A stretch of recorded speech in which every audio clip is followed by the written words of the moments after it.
क्या लखनऊ की शान जर्जर मकान रह गए हैं? आज एक दिन में 3 मोहल्लों में जर्जर मकान गिरने से 3 हादसे हो गए। गणेशगंज हादसे में एक बच्ची की जान चली गई, हालांकि मां की जान बच गई। उधर अमीनाबाद में भी मकान गिरा, यहां किसी तरह का कोई नुकसान नहीं हुआ। जबकि हुसैनगंज में भी हादसा ऐसा ही हुआ है, वहां 2 लोगों की जान चली गई। तो ये इस तरह की घटनाएं सामने आई हैं, जिसने सवाल खड़ा कर दिया है कि आखिर ये जो जर्जर इमारतें हैं, इनका इलाज क्या है, लोगों की जान कैसे जा रही है। सोचिए, एक दिन में ये 3 ऐसी घटना सामने आ गई उत्तर प्रदेश की राजधानी से। लखनऊ में अलग अलग बिल्डिंग हादसे में 3 लोगों की जान चली गई है। तो ये जर्जर मकान, इसके पीछे वजह बारिश होती नहीं है कि वो मकान और कमजोर हो जाते हैं और उनके गिरने की वजह से, जमींदोज होने की वजह से कुछ लोगों की जान चली गई है। ये तीनों अलग अलग हादसे हैं। तो एक बार फिर से बता दें, बड़ी खबर आ रही है लखनऊ से। एक दिन में 3 मोहल्लों में जर्जर मकान गिरने से 3 ऐसे हादसे हुए कि 3 लोगों की जान चली गई। गणेशगंज हादसे में एक बच्ची की जान चली गई। और ये देखिए आपके सामने अब अलग अलग ये तस्वीरें हैं। गणेशगंज की अगर बात की जाए, यहां पर मां की जान तो बच गई, लेकिन बच्ची की जान चली गई। मां फिलहाल अस्पताल में भर्ती हैं। जबकि अमीनाबाद की घटना की बात की जाए तो यहां किसी की जान नहीं गई है। हमारे साथ उमेश पाठक इस बीच फोन लाइन पर जुड़ गए हैं। उमेश, ये जो तीनों घटनाएं, इन्हें लेकर कुछ और भी पता चल पा रहा है? क्या जर्जर मकान होने की वजह से ये हादसे हुए? जी बिल्कुल अखिलेश, जर्जर मकान थे। पुराना जो लखनऊ है, उस इलाके में 3 बिल्डिंगें थी। एक जो गणेशगंज का वाकया हुआ था, वो पौने 9 बजे के आसपास हुआ था, जिसमें मां तो बच गई, लेकिन जो 10 साल की उनकी बेटी थी आशी, उसकी मौत हो गई। मां का इलाज एसपी अस्पताल में कराया जा रहा है। इसी बीच में दूसरी बिल्डिंग जो थी, वो बताशे वाली गली, जो अमीनाबाद इलाका है, वहां पर गिर गई। हालांकि उसके नीचे कोई दबा नहीं है। अगर बात की जाए, उस जर्जर बिल्डिंग को खाली कर दिया गया था, जिसके चलते कोई जान का नुकसान तो नहीं हुआ। लेकिन इसके बाद थोड़ी देर बाद ही एक तीसरी बिल्डिंग, जो कि हुसैनगंज इलाके की थी, उसमें 5 लोग दब गए थे, जिसमें 2 लोगों को अस्पताल पहुंचाया गया। एक तो मामूली रूप से घायल था, उसको बाहर निकाल लिया गया, जबकि 2 लोगों की मौत हो गई है। कुल मिलाकर के अगर बात की जाए तो लखनऊ में 3 बिल्डिंगें गिरी हैं। अलग अलग हादसे में 3 लोगों की मौत हो गई है, जबकि 3 लोग जख्मी हैं, जिनका अस्पताल में इलाज कराया जा रहा है। उमेश, इनमें से जो एक गणेशगंज वाली घटना है, उसमें तो यह भी बताया जा रहा है कि ऐसी स्थिति थी उस इमारत की कि आसपास से लोग गुजरने में भी डरते थे। तो इस तरह के मकान वक्त रहते खाली क्यों नहीं करवाए गए? जी बिल्कुल, वहाँ के जो स्थानीय लोग रहने वाले थे, उनका कहना था वहाँ से कोई राहगीर गुजरता नहीं था। और कुछ दिनों पहले ही नगर निगम की तरफ से उसको नोटिस भी किया गया था कि मकान जर्जर है, इसको खाली कर दिया जाए। लेकिन क्योंकि वहाँ पर पुरानी बिल्डिंग होने की वजह से पुराने किराएदार थे, जिन्होंने अपने अपने जो हिस्सा था उसमें ताले बंद कर रखे थे, लिहाजा नगर निगम उस पर कोई कार्रवाई नहीं कर पा रहा था। और आज जब भारी बारिश हुई है, जिस तरह से रात भर पानी गिरा है, उसके बाद वो बिल्डिंग धराशायी हुई है, जिसके मलबे में दब करके एक बच्ची की मौत हुई। चलिए, शुक्रिया फिलहाल इस जानकारी के लिए आपका। जाहिर तौर पर इन घटनाओं ने कुछ सवाल भी खड़े किए हैं, खास तौर पर प्रशासन को लेकर। अगर इस तरह की जानकारी होती है तो फिर वो मकान वक्त रहते खाली क्यों नहीं करवाए जाते हैं? कुछ मामलों में मकान में रहने वाले लोग भी लापरवाही बरतते हैं, चूंकि सवाल यह होता है कि आखिर घर छोड़कर जाएं कहां। ऐसे में देखिए, बहुत ही दुखद यह हादसा हो गया। और गणेशगंज का हादसा बड़ा है। एक बच्ची की जान चली गई, मां भी मलबे में दबी हुई थी, लेकिन उनकी जान बच गई है। घर के प्रमुख काम के लिए घर से बाहर थे और बेटा भी घर से बाहर निकला हुआ था। ऐसे में इन लोगों की जान बच पाई है।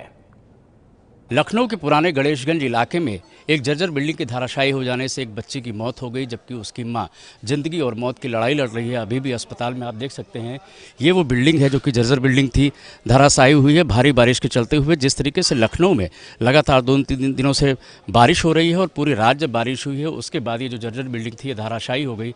अभी भी आप देख सकते हैं किस तरह की इसमें रिहायश थी। अभी घर का एक हिस्सा यहाँ पर बचा हुआ है। बताया जा रहा है इस परिवार में कुछ 5 सदस्य थे, लेकिन जो सरिता देवी हैं वो घर में मौजूद थी, उनकी बेटी जो अर्शी मिश्रा थी वो भी घर पे मौजूद थी। दोनों, ये जो बिल्डिंग धराशायी हुई है, इस मलबे के अंदर दब गए, जिसकी वजह से गंभीर रूप से घायल हालात में उनको अस्पताल में भर्ती कराया गया, जहां पर बेटी की मौत हो गई। जबकि जो मां है वो अभी भी ज़िंदगी और मौत की लड़ाई लड़ रही है। जो उनके पति के बारे में बताया जा रहा है, वो किसी काम से घर से बाहर निकले हुए थे। उनका जो बेटा था वो भी स्कूल के लिए चला गया था, जिसकी वजह से वो सकुशल बच गया है। कुछ स्थानीय लोग हमारे साथ हैं। आपसे ये जानना चाहेंगे कि बिल्डिंग जो है काफ़ी जर्जर थी, आपको 150 से 2 साल पुरानी थी, 200 साल पुरानी थी। और बहुत बार बोला भी गया था तुड़वाने के लिए, गवर्नमेंट से गुहार लगाई गई थी, किसी ने कुछ नहीं किया इसके लिए। और ये परिवार की माली स्थिति बहुत ज़्यादा कमज़ोर थी, इसलिए वो कुछ कर नहीं सकते थे।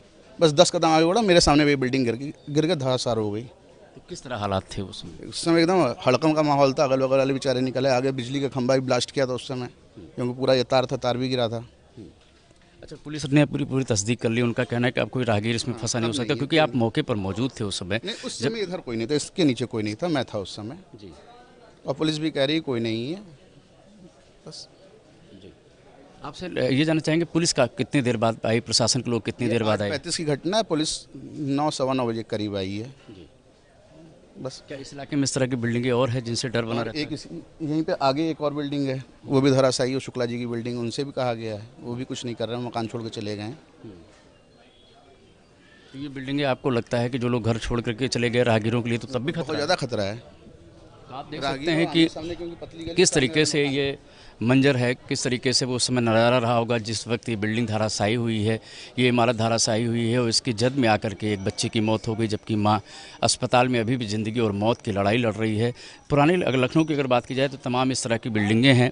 नगर निगम ने कई बार उनको वेरिफिकेशन कराने के बाद उनको जर्जर घोषित कर दिया था, उनको तोड़ने का आदेश दिया था, लेकिन कई बार स्थानीय लोगों के विरोध के चलते और कई बार प्रशासन की लापरवाही के चलते ऐसी इमारतें ध्वस्त नहीं की गई, उनको हटाया नहीं गया, जिसकी वजह से आप देख सकते हैं कि एक परिवार जो है वो पूरी तरीके से अगर कहा जाए तो उनका जो आशियाना है पूरी तरीके से तबाह हो चुका है। उनकी परिवार के एक बच्चे की मौत हो गई है और जबकि उनकी जो माँ है, उस बच्ची की माँ है, वो भी अस्पताल में ज़िंदगी और मौत की लड़ाई लड़ रही है। कैमरामैन राजेश पांडे के साथ उमेश पाठक, एबीपी न्यूज़, लखनऊ। और देखिए, जो बात सबसे ज्यादा हैरान करती है वो ये है कि ऐसा नहीं है किसी को खबर नहीं थी। लखनऊ में जर्जर मकानों की लाइन लगी हुई है, लेकिन कोई ऐसे मकानों को देखना नहीं चाहता था, ना सरकार ना प्रशासन। करीब एक हफ्ते पहले ही एबीपी न्यूज ने लखनऊ में जर्जर मकानों की पड़ताल भी की थी। अलग अलग इलाकों में जर्जर मकान में रह रहे लोगों से हमने बात की थी। लोगों की मजबूरी है ऐसे मकानों में रहना, लेकिन रहते हुए डर सबको लगता है। भाई डर तो हमेशा ही बना, हर समय बना रहता है कि बिल्डिंग बहुत ही अब जर्जर हो रही है, कि प्लास्टर वगैरह की हर चीज़ मतलब गिरा जा रहा है, ईंटें तक दिखाई पड़ रही हैं, तो डर तो बहुत रहता ही है कि कब क्या हो जाए। देखिए, जाहिर सी बात है, बिल्कुल भी नहीं सो पाती हूँ, क्योंकि आए दिन पेपर में या न्यूज़ वगैरह में ये सब दिखाई देता है कि यहाँ पे भूकंप आया, या ये बिल्डिंग अभी रिसेंटली अभी हुआ था कि 11 लोग दब के मर गए और पता नहीं कितने लोग मरे होंगे नहीं पता। तो उस टाइप से डर तो बराबर बना रहता है कि कंडीशन को देखते हुए, जैसे आप लोग देख रहे होंगे बिल्डिंग की कैसी कंडीशन हो रही है, कोई रेनोवेट यहाँ पे नहीं है, कुछ भी नहीं है, तो जाहिर सी बात है मजबूरी में रह रहे हैं कि छत हर इंसान को चाहिए। तो बिल्कुल सरकार को ध्यान देना चाहिए और सरकार नहीं ध्यान दे रही है इस ओर। और जैसा कि हमेशा होता है, सरकारी महकमे के लोग सांप के गुजर जाने के बाद लकीर पीटते हैं। अब वहां पर नगर निगम के लोग पहुंच रहे हैं। क्या कहा उन्होंने वहां पर पहुंचकर? नोटिस देने की बात कही गई है, सुनिए आप भी। जो भी मकान इस तरह के जर्जर हैं उनको जो है नगर निगम की तरफ से नोटिस दी जाएगी और उसके बाद आगे फिर उसमें कार्रवाई की जाएगी। ये नोटिस देने की कार्रवाई पूरे शहर में ही ड्राइव जो है वो लगातार चल रही है। पहले से ही जो है वो नगर निगम की टीम बना दी गई है डीएम साहब के स्तर से। हर जगह के जोनल अफसर और अन्य लोग नगर निगम के हैं, वो सर्वे करके जो भी मकान जर्जर अवस्था में है उनको नोटिस देने की कार्रवाई की जा रही है। सवाल यह कि अब जिनकी जान चली गई, अब उनके घर वाले क्या करें? पहले से प्रशासन क्यों नहीं चेतता है? यह एक बड़ा सवाल बना हुआ है। एक तस्वीर आपको कुछ दिन पहले की दिखाते हैं। बारिश से लखनऊ में रहने वाले विधायक मंत्रियों के सरकारी बंगलों में घुटने भर पानी भर गया था, लेकिन तब भी किसी ने कोई सबक नहीं लिया। यह देखिए, राज्य मंत्री जय कुमार सिंह जैकी, उनके घर के बाहर की तस्वीर, जो उनका सरकारी बंगला है, वहां पर किस तरह के हालात थे। पानी के निकासी की कोई समुचित व्यवस्था नहीं। यह लखनऊ की स्थिति है जो उत्तर प्रदेश की राजधानी है। 30 जुलाई की तस्वीर, वीवीआईपी इलाके के जो तमाम घर थे वो भी डूब गए। और आज की तस्वीर आप देखिए, बारिश और बारिश के बाद जिस तरीके से शहर में पानी जम जाता है, उसकी भेंट चढ़ गई ये इमारत। 3 लोगों की जान चली गई। बारिश ने दीवारों और नींव की कलई एक लिहाज से खोल दी, चुकी वो बहुत कमजोर हो जाती है नींव जब उसमें पानी घुसता चला जाता है लगातार। पानी की कोई निकासी की व्यवस्था नहीं। 2 तस्वीरें आपके सामने हैं और पूरे सिस्टम को सवालों के घेरे में लाती हैं ये तस्वीरें।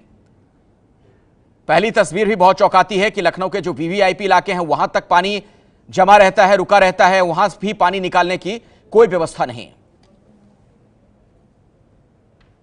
ये है एबीपी न्यूज, आपको रखे आगे।